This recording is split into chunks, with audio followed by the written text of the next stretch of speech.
Hello, good morning, happy Tuesday. Amazon, flash briefing.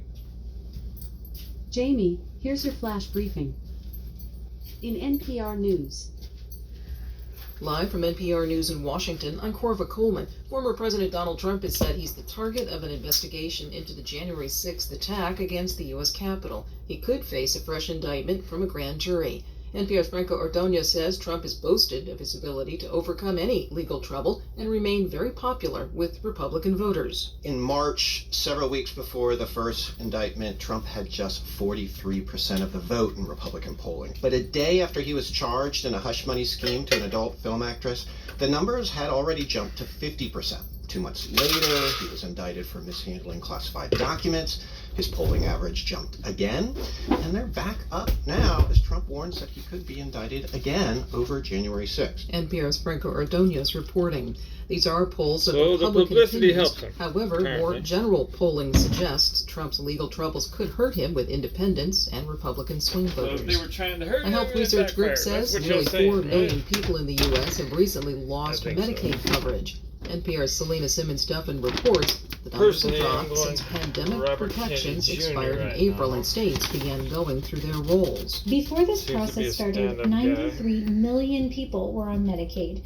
In just a few months, 3.8 million of them have been disenrolled. They make People who things lose up about Medicaid him, but are but still eligible if you can look into the quickly truth of the re-enroll. matters they're They talking may about, also qualify for a subsidized you'll plan see at healthcare.gov.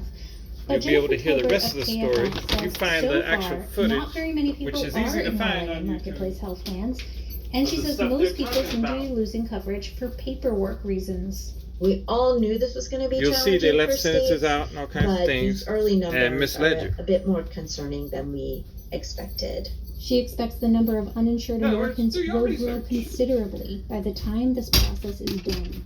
Selena Simmons-Duffin, NPR News. Wisconsin will swear in a new judge today for its state Supreme Court.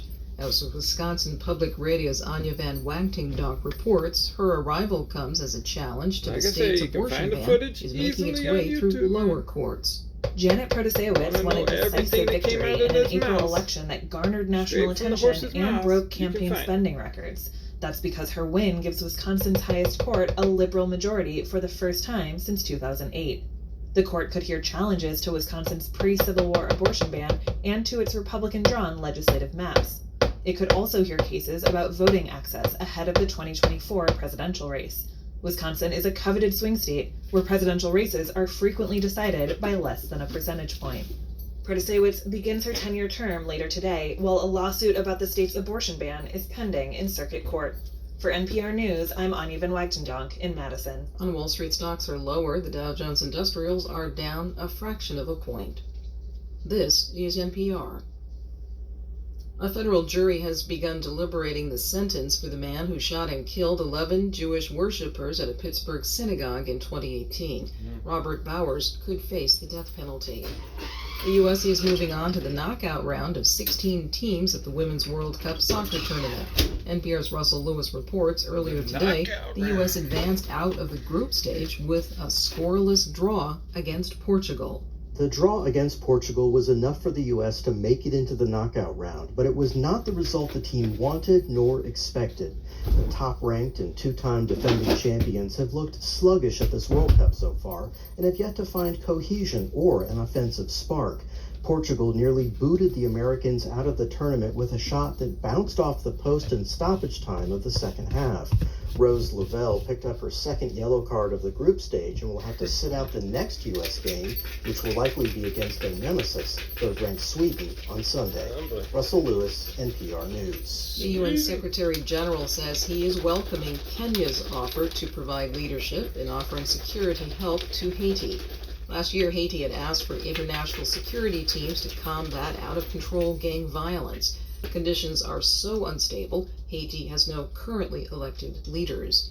Separately, there is no word on the fate of a kidnapped American relief worker in Haiti. She was abducted last week along with her daughter.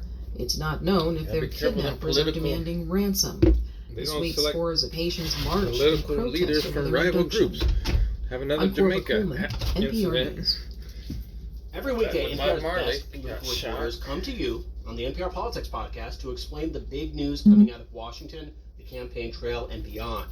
They don't just tell you what happened, they tell you why it matters. Amazon. Join me. Skip. In NASA news, NASA and Boeing will host a media teleconference at 2 p.m. EDT Monday, August 7th to provide an update on the first astronaut flight of the company's CST-100 Starliner to and from the International Space Station. NASA will highlight groundbreaking discoveries, benefits for humanity, and how the agency and its commercial and international partners are maximizing research and development aboard the International Space Station at the 12th Annual International Space Station Research and Development Conference.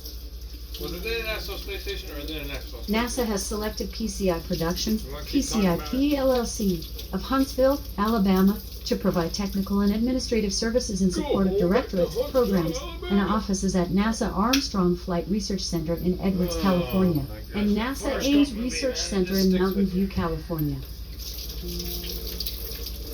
Media are invited to see the new test version of NASA's Orion spacecraft and the hardware teams will use to recover the capsule and astronauts upon their return from space during the Artemis II mission. The event will take place at 11 a.m. PDT on Wednesday, August 2nd at Naval Base San Diego. En una ceremonia celebrada la Casa Rosada de Buenos Aires el jueves 27 de julio, Argentina se convirtió en el 28º país en firmar los acuerdos de Artemis. El administrador de la NASA, Bill Nelson, participó en la ceremonia de firma por parte de la agencia, y el ministro de Ciencia, Tecnología y Innovación, Daniel Filmus, firmó por parte. In weather. Gracias. In Seattle, it's 66 degrees Fahrenheit with clear skies and sun. Today's forecast calls for more of the same, with a high of 78 degrees and a low of 57 degrees. All right, Amazon. From Off. NASA and Boeing will Amazon. host immediate. Off. Amazon. Tell us a joke. Which baseball player has the shortest commute? The catcher. He only works from home. Nice. I like it. Cool. That can work for softball too. All right. Have a great Tuesday, everybody. Painting today. Yeah. So it's gonna take it easy on the wrist. Just doing a little wrist workout. Yeah, baby. All right. Oh, I think I know what I did in my arm. Not that it matters that anybody's concerned, but you know, you might do these things because I know other people that do this too. So they got a heavy door that's spring loaded, you know, it shuts on one of the buildings I'm working at. And I put the key in it, turn it, and pull, holding the key. I pull the door open. I know other people that do that as well. And I've been doing it for months. But one day, last Friday, I stuck the key in, twisted, my wrist popped when I twisted, and I yanked anyway. And that's what did it. Instead of letting it pop back where it belonged, back into place, I pulled, got some internal swelling. Yeah. So just so as you know, it might be a good idea to put the key in, twist, grab a handle, and pull. All right. Peace, love, happiness. That's the tip for the day. Enjoy.